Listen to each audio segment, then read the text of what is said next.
en matemáticas ya sabemos que los superíndices sí significan elevar a una potencia, a un exponente, ¿ok? Pero, por ejemplo, bueno, no es propiamente química así, porque en química no es un superíndice, sino que el número atómico se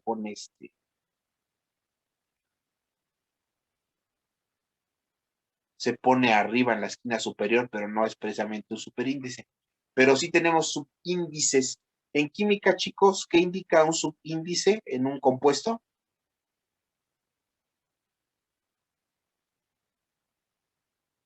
Número de átomos para el compuesto. Número de No. átomos de ese elemento dentro de la molécula. Sí. ¿Ok?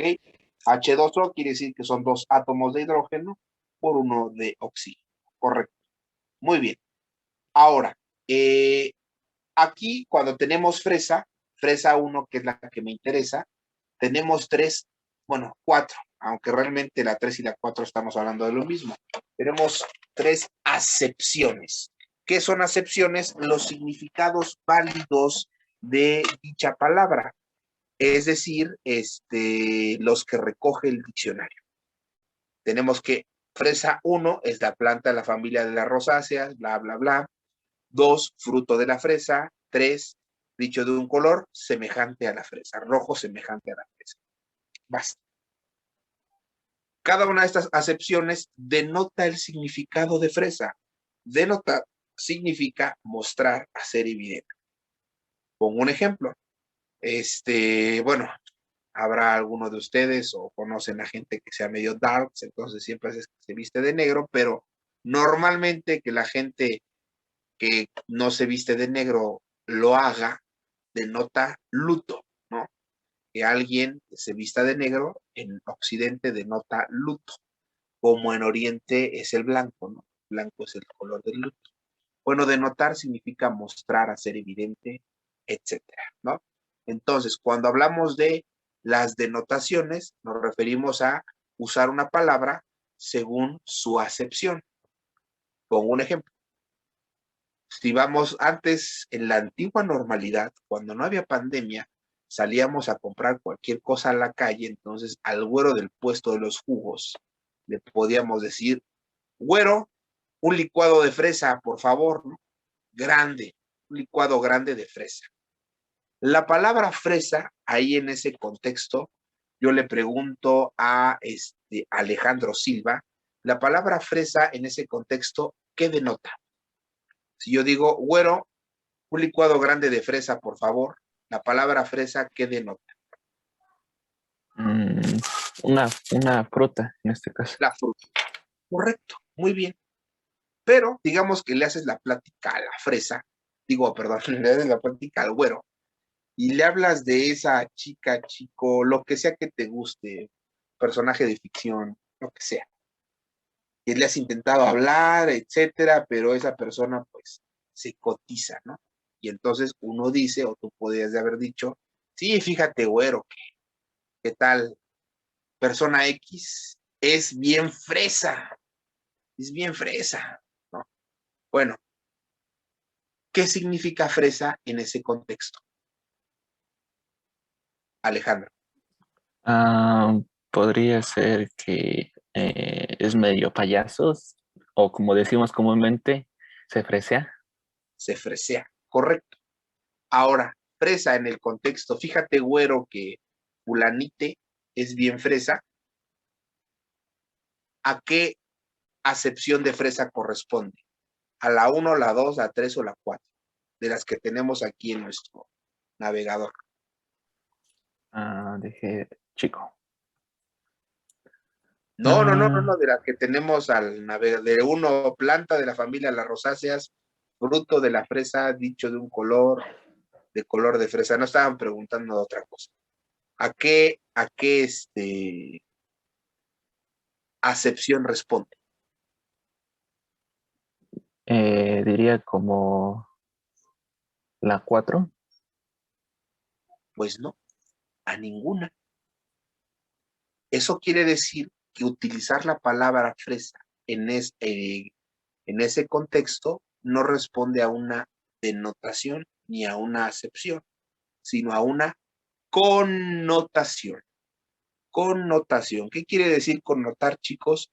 Darle una carga semántica particular a una palabra y dicha carga semántica está restringida a cierto grupo social, a cierto contexto, a cierta situación.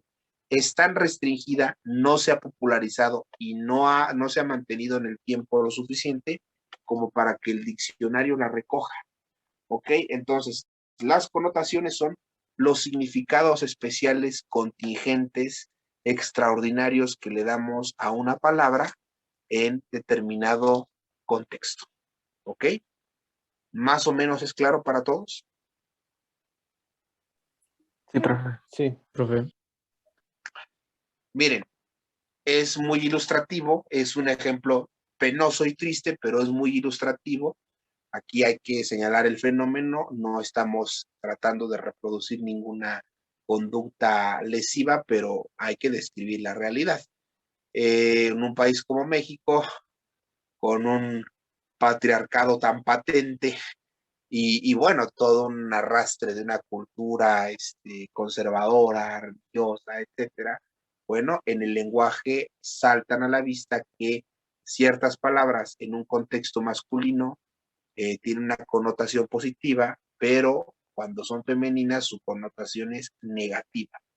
Ejemplo, si decimos que ese abogado es bien perro, ese abogado es bien perro porque es aferrado, es constante, perseverante. Pero si decimos, su secretaria es una perra, bueno, es una persona despreciable o bien de un apetito sexual insaciable.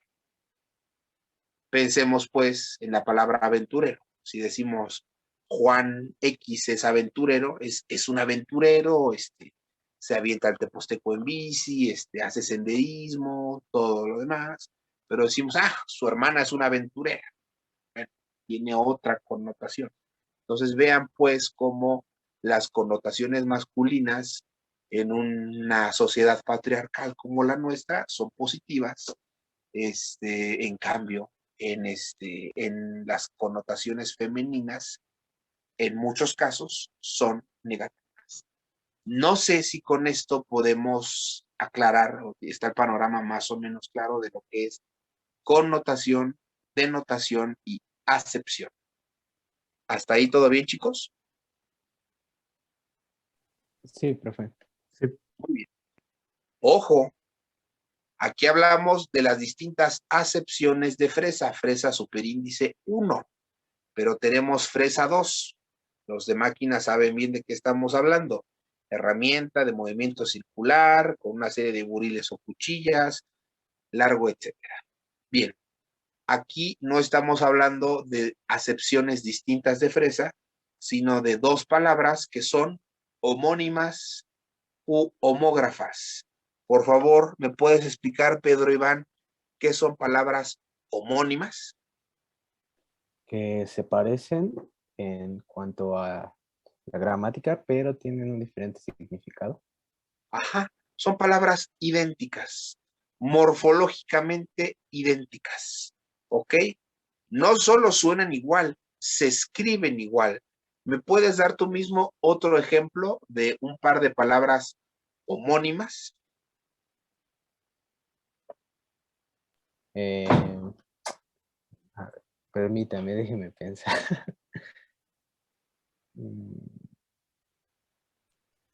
¿Puedo participar yo, profe? Naranja. Sí, sí, adelante. Ahorita vuelvo contigo, Pedro Iván. ¿Quién tomó la palabra?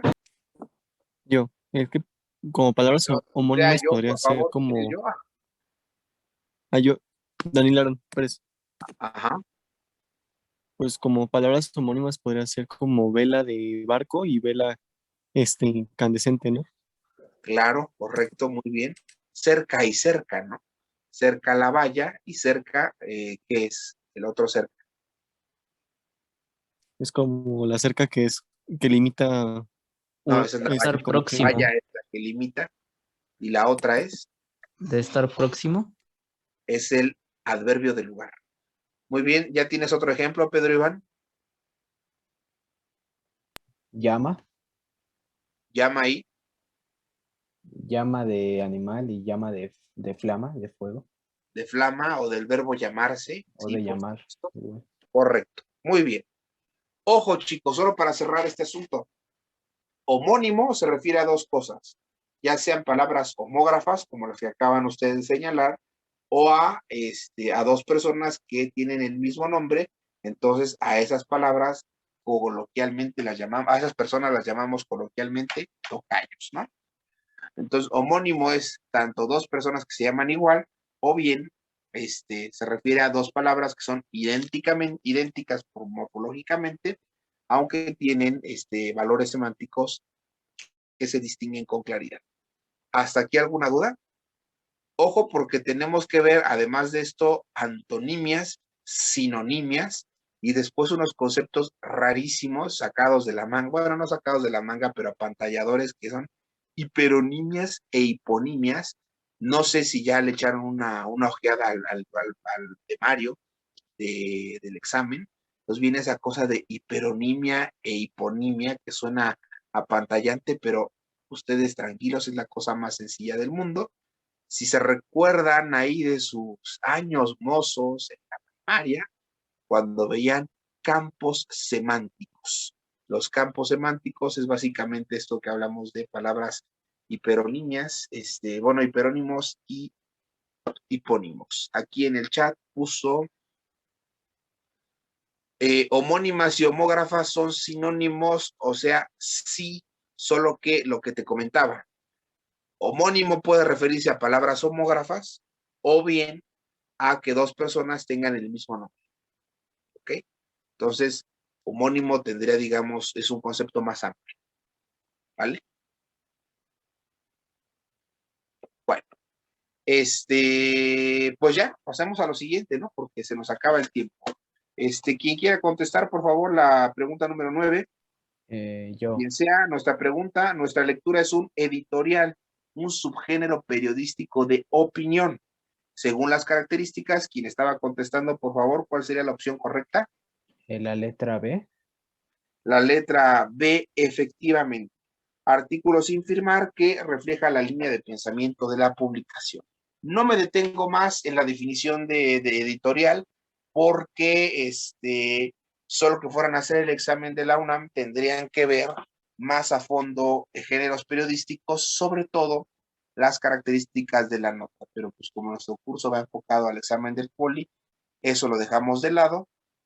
Solo agregaría como datos para que los ubiquen y bueno, y por si van a presentar dichos exámenes, les digo, inciso A, artículo que valora de manera personal una cuestión de actualidad, puede estar en cualquier sección y ojo, ocupa un lugar y una periodicidad fija, ocupa un lugar y una periodicidad fija, es una columna, ¿ok? No tiene forma de columna, no es necesario que tenga forma de columna. Lo que importa es que es un género de opinión en un lugar más o menos fijo. C, de mayor amplitud que la nota, es fruto del periodismo de investigación.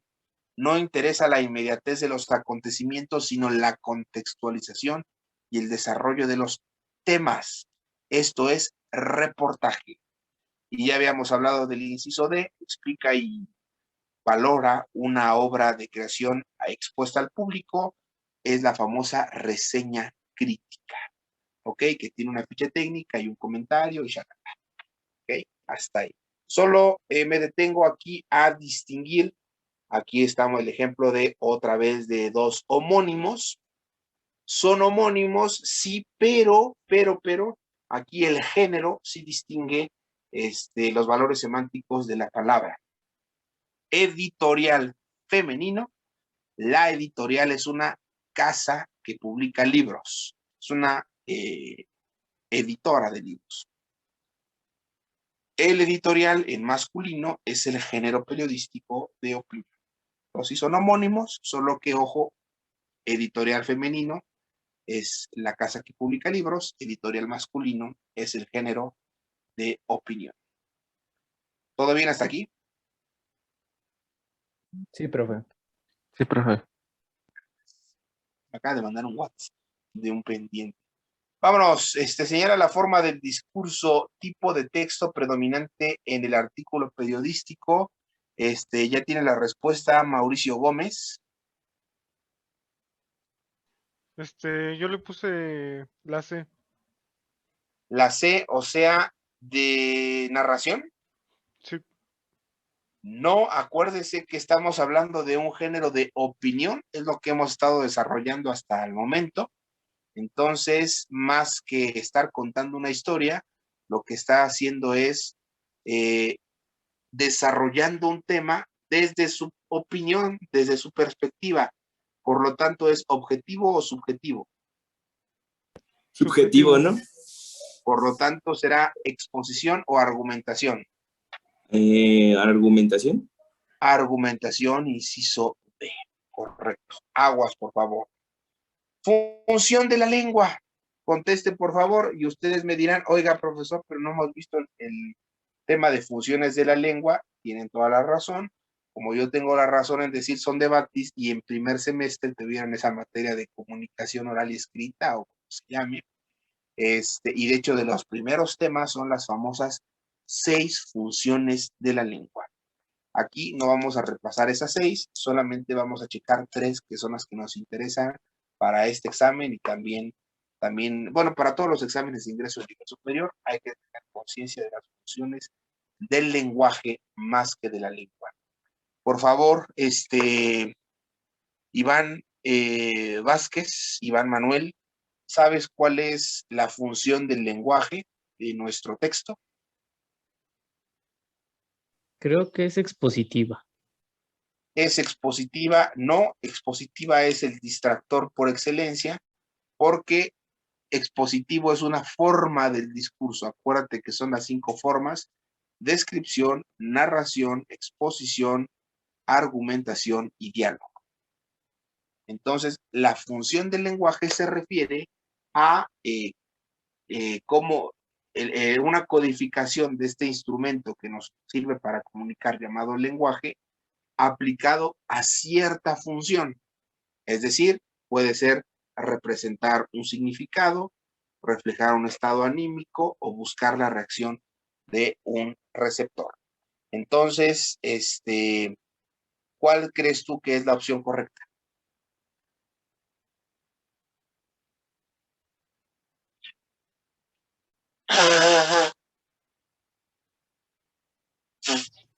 Sintomática. ¿No? ¿Alguien quiere contestar? Informativa. Informativa. Informativa o referencial. Entonces, eso quiere decir que, antes que nada, pues tache para el profesor, para los que ofrecemos este material. Habría que corregir esta lectura y no lo hemos hecho. ¿Por qué? Porque la respuesta correcta es referencial. Muy comúnmente a esta función del lenguaje se le llama referencial, pero, lo cierto es que sí he encontrado bibliografía en la cual aparece también como función informativa. Entonces tenemos 2 posibles respuestas correctas en una opción múltiple, y entonces el reactivo pues no está bien. Si contestaron C o B, están en lo correcto, pero tache para nosotros. Explico rápidamente qué son las funciones del lenguaje. El lenguaje, chicos, es el sistema de comunicación de los humanos. Lenguaje es el objeto de estudio de una ciencia antropológica llamada lingüística. Lenguaje es, en sentido estricto, la codificación de emisiones de sonido articuladas por el aparato fonator por vía doble, y ya, vía doble por parte de los humanos, exclusiva de los humanos. Lenguaje básicamente es la capacidad de hablar, ¿no? Lenguaje es el sistema de comunicación de los humanos. Así de sencillo, ¿no? En sentido estricto. En sentido amplio, lenguaje es prácticamente cualquier sistema de comunicación. Incluso cosas abstractas como el arte, cosas mecánicas como los lenguajes de programación o informáticas, lo que ustedes quieran. Hasta ahí. Bueno.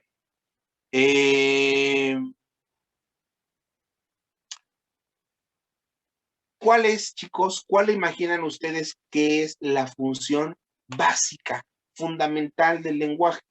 Decimos, el lenguaje, su propósito es comunicar, hacer común, hacer común.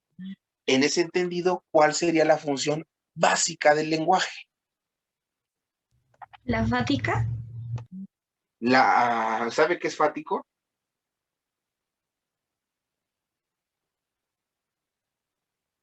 Quien contestó, ¿sabe qué es fático, fática? Bueno, de lo que yo me acuerdo, fático era así como el lenguaje más coloquial, o sea, o sea, con el que nos entendemos, o sea, por el simple hecho de hablar, algo así, no sé cómo explicarlo. No. La función fática es la función, cuyo propósito no es otro más que comprobar si el canal de comunicación se mantiene abierto. Entonces, no tiene que ver necesariamente con el nivel de la lengua. Entonces, no. Y de una vez les digo, la función fática es la que menos nos interesa, esa y la metalingüística es la que menos nos interesa para propósito del examen. No, chicos, un lenguaje, decíamos que es un sistema de comunicación, entonces lo que importa de un sistema de comunicación es que funcione, o sea, que su codificación represente algo, ¿ok? Entonces, la función básica del lenguaje es que sea representativo o referencial, que la codificación que utilizamos funcione lo más adecuadamente para referir algo, o sea, para ligarse con el referente. ¿Se acuerdan del famoso sistema de la comunicación donde hablábamos de emisor, receptor, mensaje, referente? Bueno, el referente es lo que piensa el emisor, bueno, la cosa que tiene en mente el emisor, lo codifica, al decodificarla al receptor, se puede hacer una idea más o menos clara de dicho referente. Para decirlo en palabras más llanas, la función básica del lenguaje es que pueda representar algo. Es decir, que funcione su representabilidad. ¿Me siguen? Sí, Bueno, pero ¿qué creen? El lenguaje es un instrumento y nos acompaña en nuestra vida cotidiana para un montón de situaciones y cosas. Dicho de otro modo, no solamente sirve para representar. Hay veces que utilizamos ciertas codificaciones, o más bien, nos valemos de ciertas codificaciones del lenguaje para no necesariamente transmitir una idea clara. A veces simplemente manifestar algo, ¿ok? Estamos en pandemia, es una situación un poquito difícil, para muchos abrumadora. Puede ser que alguno, además de la pandemia que no les permite salir, pues haya sufrido una desgracia personal, o los haya dejado el chico o la chica, o perdieron 200 pesos, o qué sé yo, estaban armando algo y se machucaron, estaban con el martillo, se dieron en el dedo, qué sé yo. Ante este panorama y cualquier otro, alguno de ustedes de repente podría decir algo así como, me lleva la chingada. Perdonen el uso de soez del lenguaje, pero es un ejemplo bastante ilustrativo. Si ante un panorama adverso, ante una situación anímica tan deprimente, cualquier individuo dice, me lleva la 3 puntos suspensivos, ¿qué quiere decir eso? Que una persona, una mujer o ente femenino muy grandote lo carga en brazos y se lo lleva de un lado a otro, ¿no? Cuando decimos me lleva la chingada, me está llevando algo. No estamos describiendo una situación particular. Eso quiere decir que la codificación no está representando nada. Es una convención en la cual esta codificación simplemente está reflejando o manifestando un estado anímico. ¿Ok? Piensen ustedes. Voy a usar otro ejemplo soez, perdón, pero funcionan, son muy ilustrativos. Mañana dominguito, imagínense que para relajarnos todos, vemos un partidito, ¿no? De lo que ustedes gusten. básquetbol, fútbol, qué sé yo, ¿no? Y el equipo del cual ustedes son aficionados mete un primer tanto. Ay, bueno, luego hablamos de la chica, luego hablamos de eso, ¿vale? Lo busco y lo subo al claro. Yo digo que viene de un verbo gitano, ¿no? O sea, de España. Pero lo checamos bien, ¿eh? Entonces, luego lo checamos bien, de dónde viene chingar. Según yo, es un verbo español ya muy antiguo. Estamos viendo el partido y de repente, pues mete el primer gol, ¿no? Alguno de ustedes, entusiasmado en exceso, se levantará del sillón y gritará con mucho entusiasmo una expresión algo así como a huevo. A huevo, bueno, un poquito más entusiasmado. A huevo. Ok. ¿Qué quiere decir a huevo? ¿Qué está representando esa preposición ligada a un sustantivo? Que al delantero el público le empezó a arrojar, los aficionados le empezaron a arrojar huevos, que agarró el balón como un huevo y lo impactó contra la portería y hasta se rompió. No, esta formulación no tiene que ver nada con lo que está pasando, pero convencionalmente es una expresión que manifiesta júbilo, ánimo, entusiasmo, un afán triunfalista, es una expresión de regocijo. ¿Ok? Basta. Entonces, el lenguaje no solamente refleja cosas, sino que también, no solamente representa cosas, sino que puede reflejar estados anímicos. Obviamente, la función emotiva, sintomática o expresiva no se limita a expresiones oeces, ¿no? O sea, por supuesto, también podríamos utilizar un lenguaje poético más elegante, como decir, las profundidades del mar no son tan insondeables como el abismo que hay entre tú y yo. Al poema confío la pena de perderte, de lavar mis ojos azules tuyos, faros que prolongaron mi naufragio, ¿no? Bueno, por supuesto, ¿no? A final de cuentas, estamos reflejando un estado anímico. No sé si hasta aquí es clara la diferencia entre referencial y sintomático. Les doy los nombres. Es referencial, representativa o informativa. Uno. La otra es emotiva, sintomática o expresiva. ¿Hasta aquí alguna duda entre la referencial y la emotiva, chicos? ¿Puede repetirlo otra vez, profesor? Los nombres, supongo, ¿no? La referencial se le conoce como referencial, representativa o informativa. Perdón.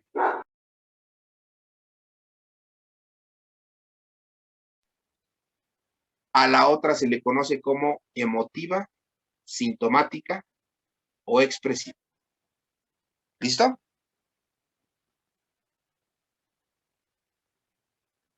Nos falta una última, bueno, son 6 funciones de la lengua, falta la fática, falta la metalingüística y algo tengo que comentar de la poética, pero nos vamos a quedar únicamente con la función apelativa o connativa. La apelativa o connativa es como este intercambio que estamos haciendo, en el cual yo pregunto algo y ustedes me regalan la respuesta, o bien es una advertencia, como decimos, aguas, cuidado, ¿no? Cuando buscamos una reacción o respuesta por parte de nuestro receptor, la función es apelativa o connativa, porque no nos interesa transmitir propiamente un referente o algo en concreto. Tampoco está tanto el reflejo de nuestro estado anímico, sino lo que nos interesa más que otra cosa es la reacción, la respuesta de nuestro receptor. Eso lo vemos en las órdenes que podemos expresar, o también está muy presente en la propaganda y en la publicidad. La propaganda y la publicidad lo que buscan es que los consumidores, el mercado, los votantes se inclinen por tal o cual, ¿no? Entonces ahí tenemos una función apelativa o connativa. ¿Hasta aquí alguna duda, chicos? Esta nada más tiene dos nombres, No. apelativa y connativa. Ninguna, profe. 3 de las 6 funciones del lenguaje que nos interesan. Perdón, ¿alguien dijo algo?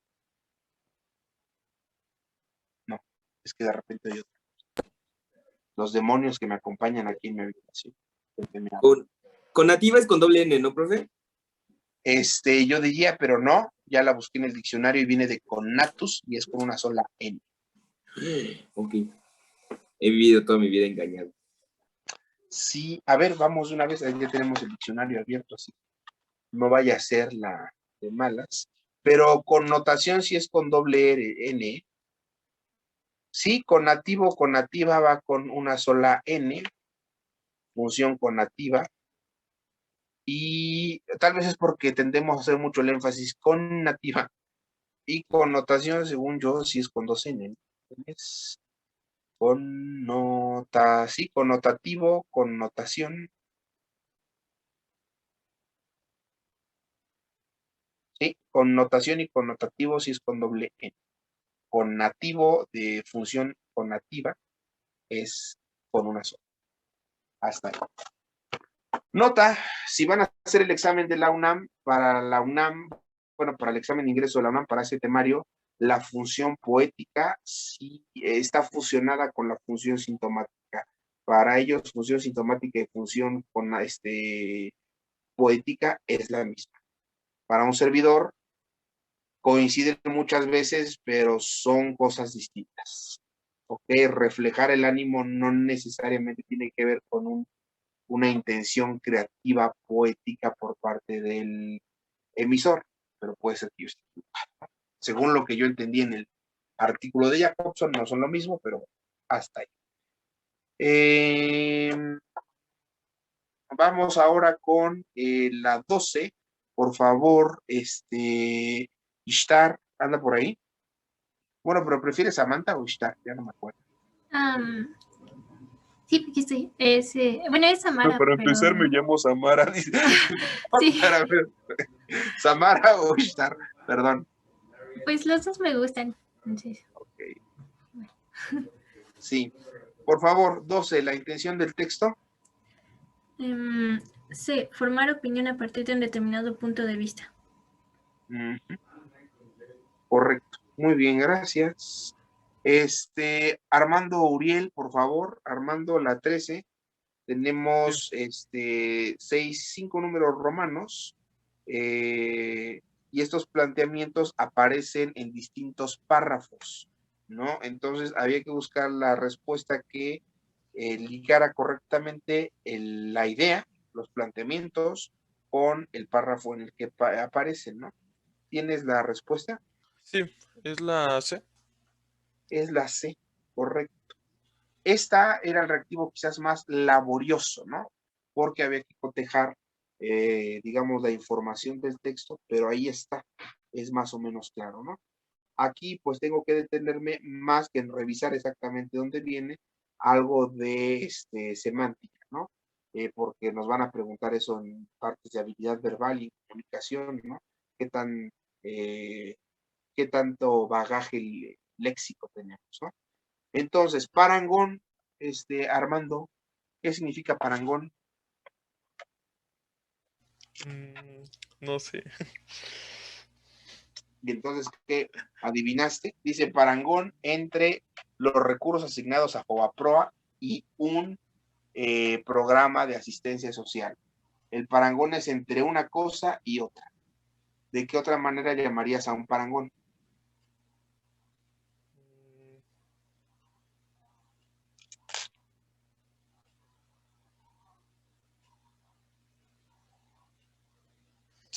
No sé. Paragonar una cosa con otra. ¿Comparar? Comparar, así de fácil. Comparar. Muy bien. Tú mismo, Armando. A ver, polemizar. Bueno, aquí no me digas. Polemizar lo contesto yo.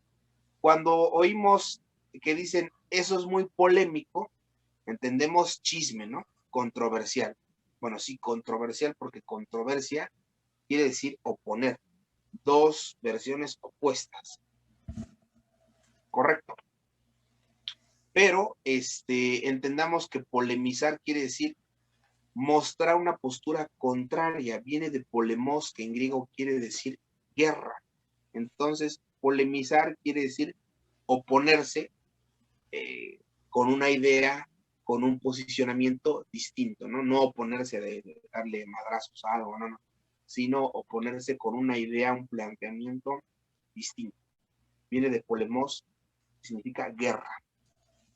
Lo contrario de polemizar es apologizar, hacer la apología de algo, y eso significa en español defender, ¿ok?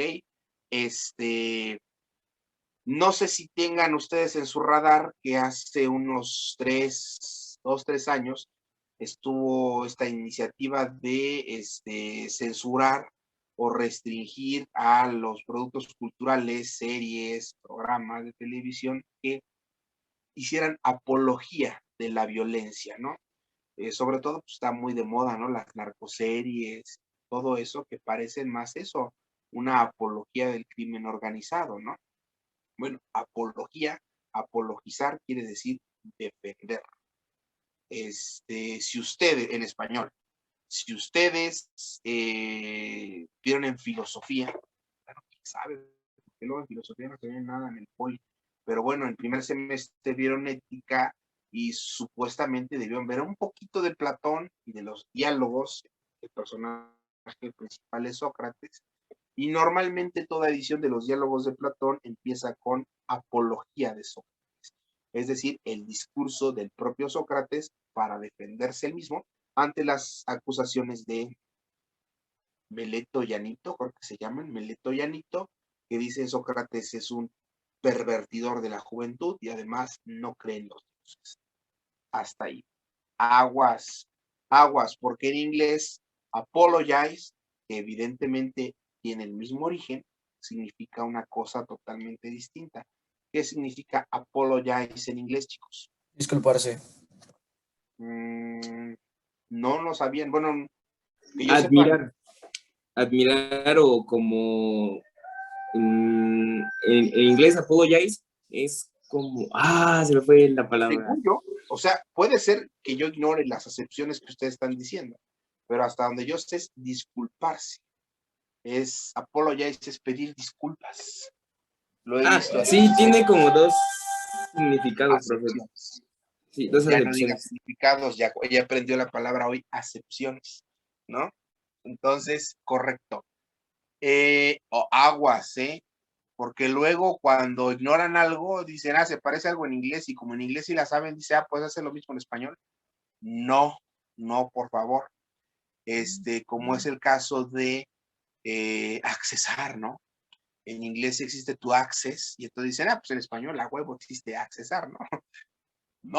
No, el verbo en español es acceder. Sí existe acceso, que de hecho es una forma derivada del participio, ¿no? Acceso, pero bueno, hasta ahí. Entonces, aguas, ¿no? Apología, apologizar en español implica defensa, ¿ok? Coincidir, defender algo. Bueno, no, más que coincidir, defender una misma idea, porque coincidir sería simpatía, aunque ya simpatía también significa cosas. Me falta, ahora sí, estaba yo con Armando. Última cosa, exhorto. ¿Qué significa exhorto?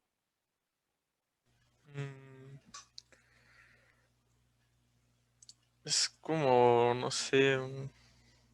Pero contestó correcto, ¿no? Sí. ¿Qué entendió por exhorto?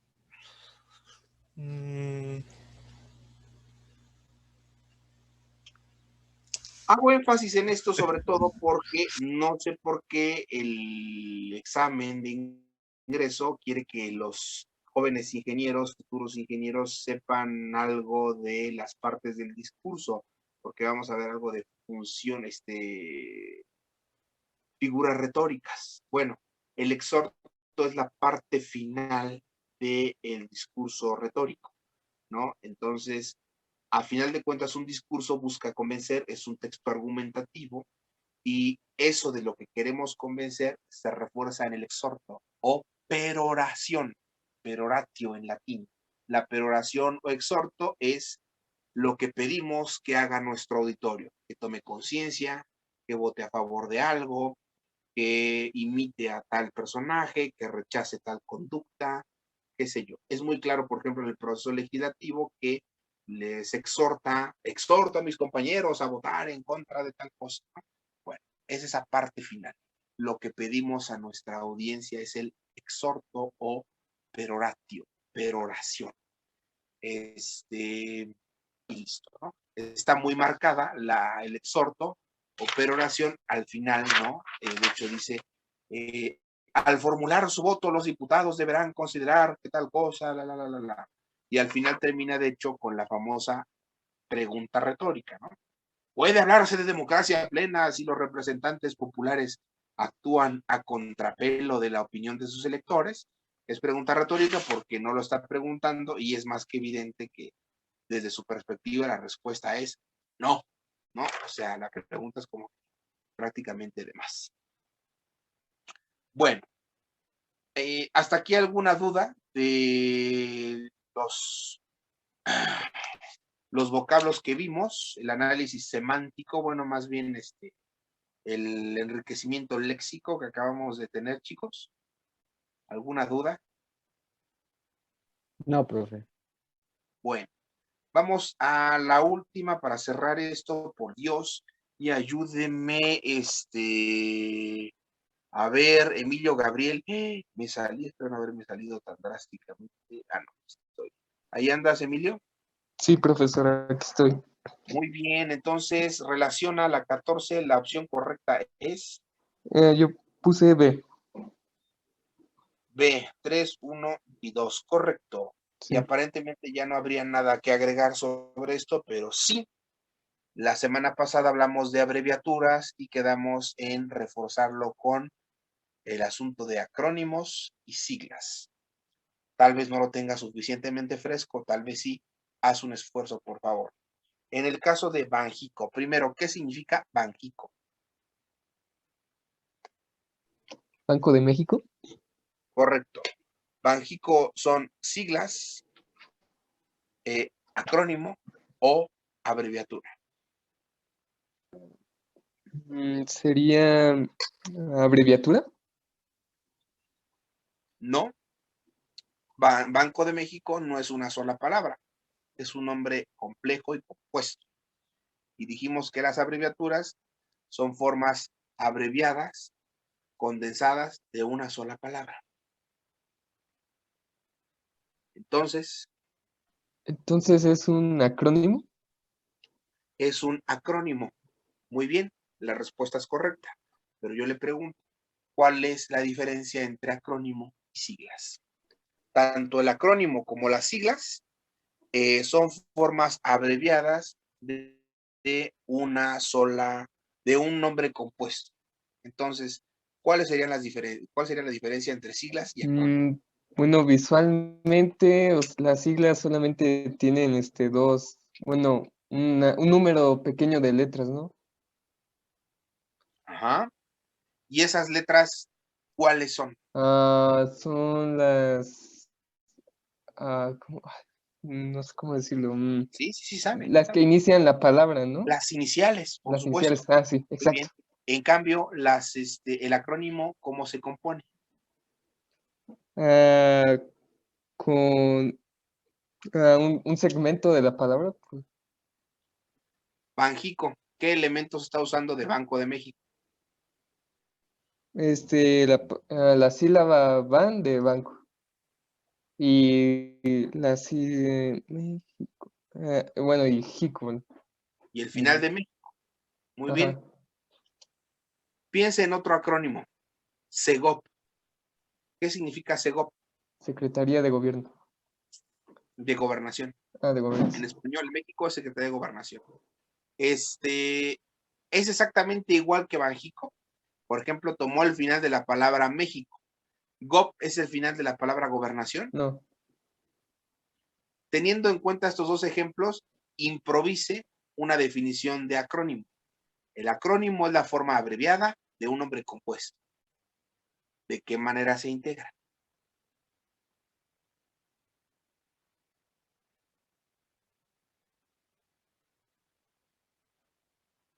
¿Qué elementos se toman para integrar un acrónimo?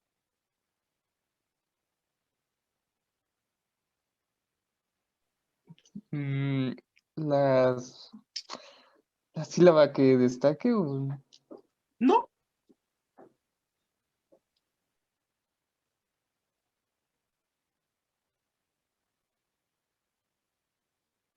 No, no sé exactamente. En Banjico es el final de México. En Segop es el principio de gobernación. Entonces, ¿qué letras se toman en cuenta para formar un acrónimo?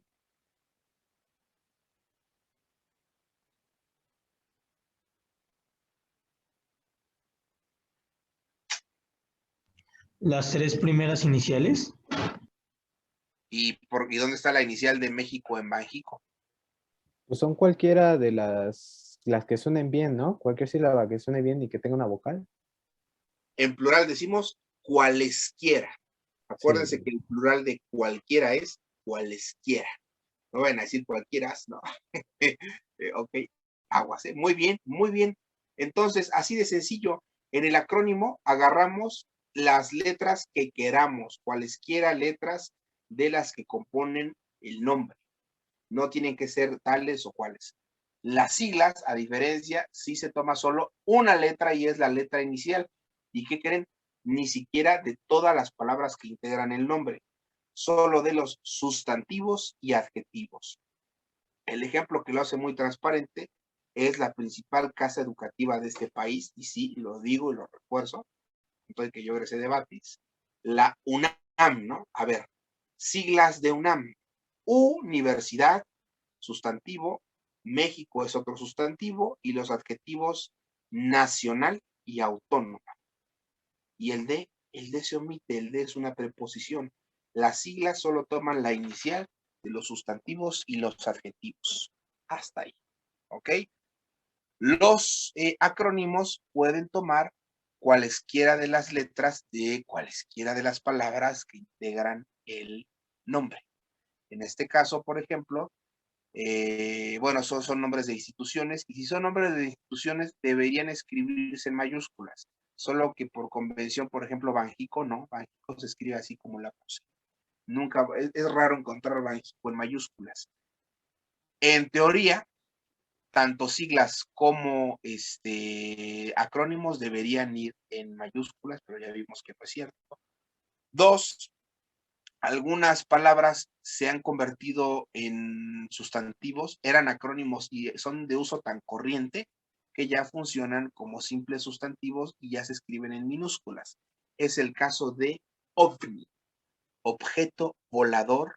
No, ahí estamos agregando un adverbio, no, por lo tanto no son siglas, es acrónimo, OVNI, no identificado.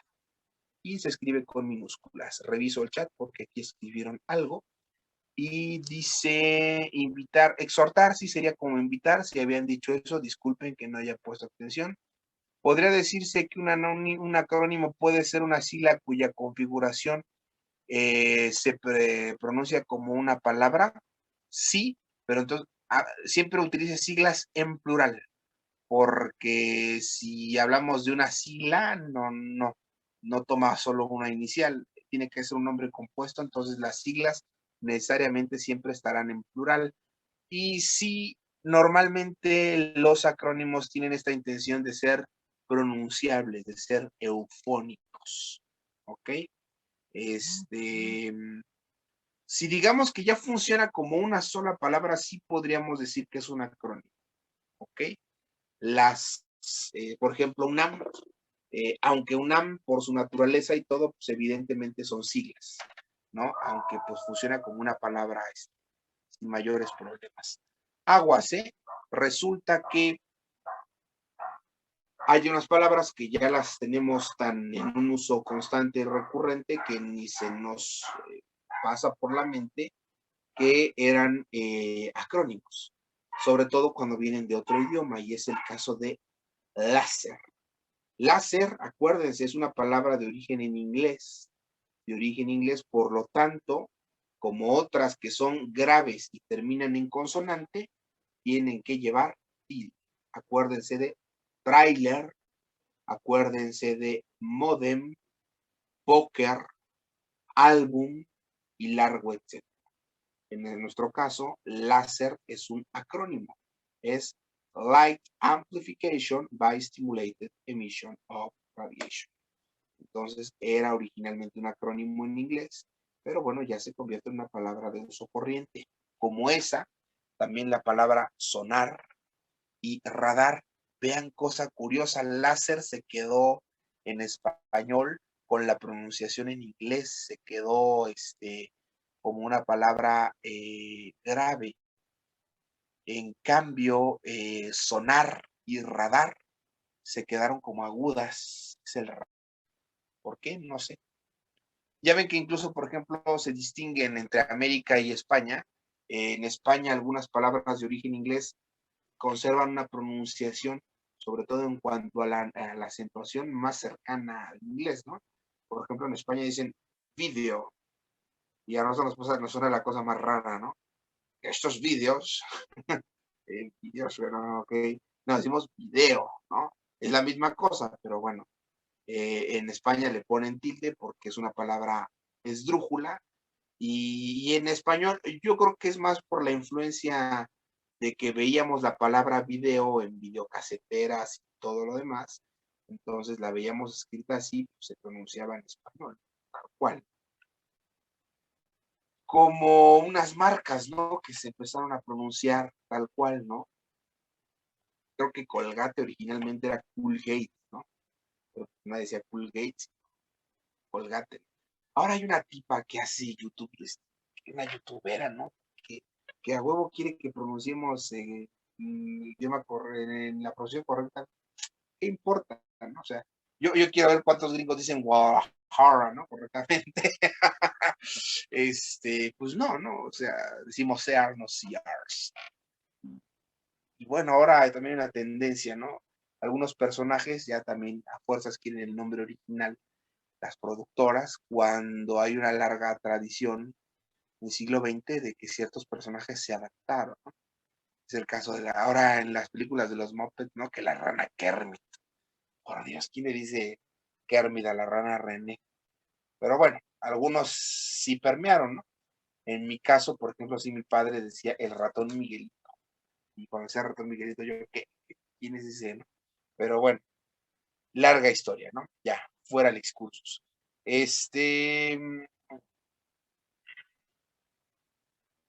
listo.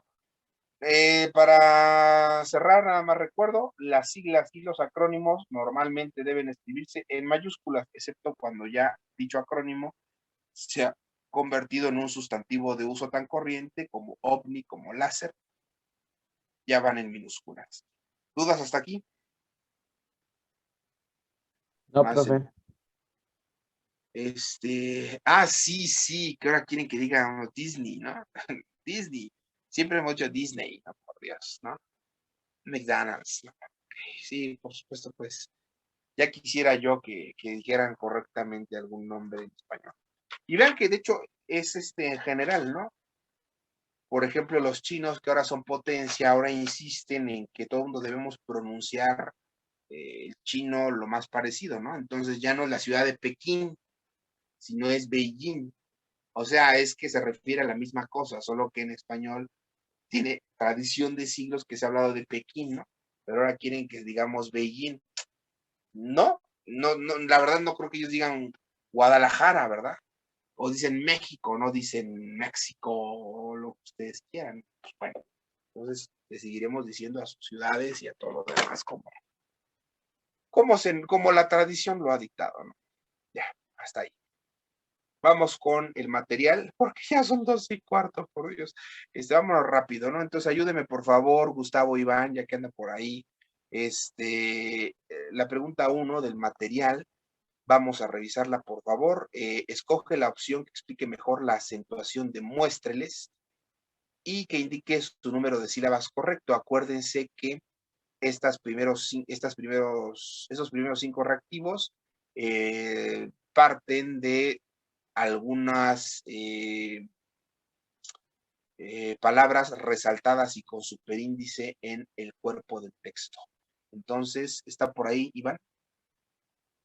Es que no tiene micrófono. Qué pena. Bueno, pues, a ver, Isaac, ¿andas por ahí? ¿Ya te había preguntado algo, Isaac? Yo contesté la primera pregunta. Ah, es que están los dos. A ver, ándale, pues, a ver, Isaac. Isaac Nava, ¿estás por ahí? Sí, soy yo. Sí. A ver.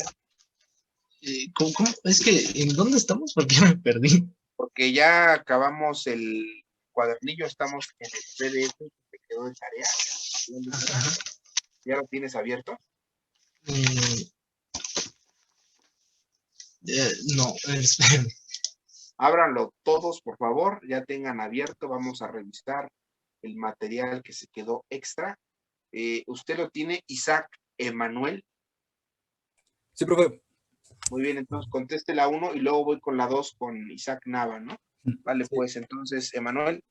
Ok, escoge la opción que explique mejor la acentuación de muéstreles y que indique su número de sílabas correcto. Es la A, la antepenúltima sílaba es la tónica y presenta un diptongo, por ello la tilde recae en la vocal fuerte, son 3 sílabas. Correcto. Dígame por qué está mal la D.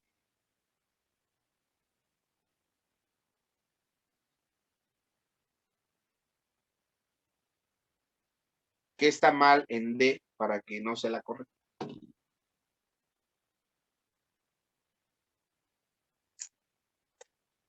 Isaac Sánchez, ¿por qué está mal la Perdón, no vi I? que estaba muteado. Es lo que estoy viendo. Ya, perdón.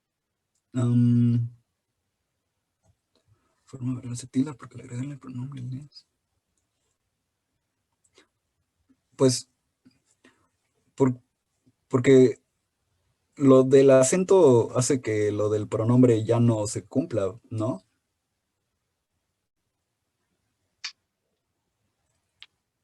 No, al revés, la incorrecta es la A. Ah. La correcta es la D. Okay. Entonces, ¿por qué está mal la A? ¿Y por qué está bien la D?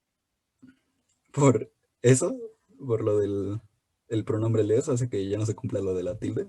No. Ok. A ver, espérame, ya estoy regando. No, perdón, sí, no, tú tienes razón. Está mal porque la D dice, la penúltima es la tónica. Estoy con vergüenza, perdón. No se preocupe. Me ligué con vergüenza y no. Muéstreles, la tónica es la primera, muéstreles la antepenúltima.